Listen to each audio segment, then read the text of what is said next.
Hi, I'm Michelle from Morley Library's Adult and Teen Services. Welcome back to Book Bites.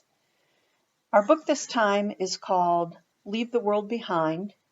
It's by Rumaan Alam. It was published in 2020. Mr. Alam is a graduate of Otterbine's creative writing program. This is his third novel, and I read quite a bit about him online. He's a very interesting character in why he writes what he writes. I always find it interesting to read about the author to understand what it is they're saying in their novels.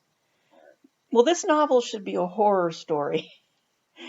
Um, a couple from Manhattan, upper middle class Manhattan with two children, living that very rushed and crazy life, are finally taking a dream vacation. They've rented an Airbnb, a very luxurious Airbnb, in the middle of Long Island, a very secluded place, and they're looking forward to just having a time away and just let all the tensions go away.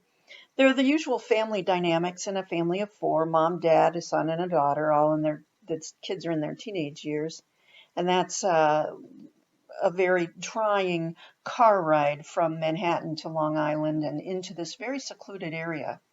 It's so secluded that they can't get any cell service. They finally come to the B&B, which is a huge home, and it's luxurious. Pool, hot tub, just incredibly well appointed, very modern, and they really are just lapping up, living in the lap of luxury.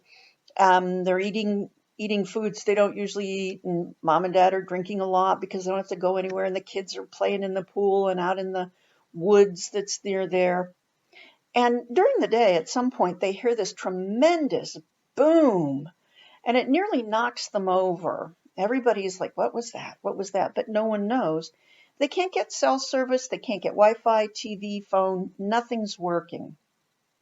They go to bed, and that evening, there's a knock at the door, and our vacationing couple are a white couple, and at the door are a very well-dressed, very nicely spoken and a very upper class black couple, middle-aged, and they say, we're the owners and we needed to get out of New York City and we wanted to come to our house, and we hope you don't mind, but we're going to come in our house. And there's a lot of back and forth, how do we know who you are? You can say you're this person, you know that. So eventually everything works out, and the wary vacationing couple let them in, and GH and his wife go stay in the mother-in-law suite. The next morning, very tense. Nobody knows what to think of the other group. The owners of the house are very, very educated, very wealthy. They've traveled the world. This is their home, and this is where they like to spend their time when they're not in New York.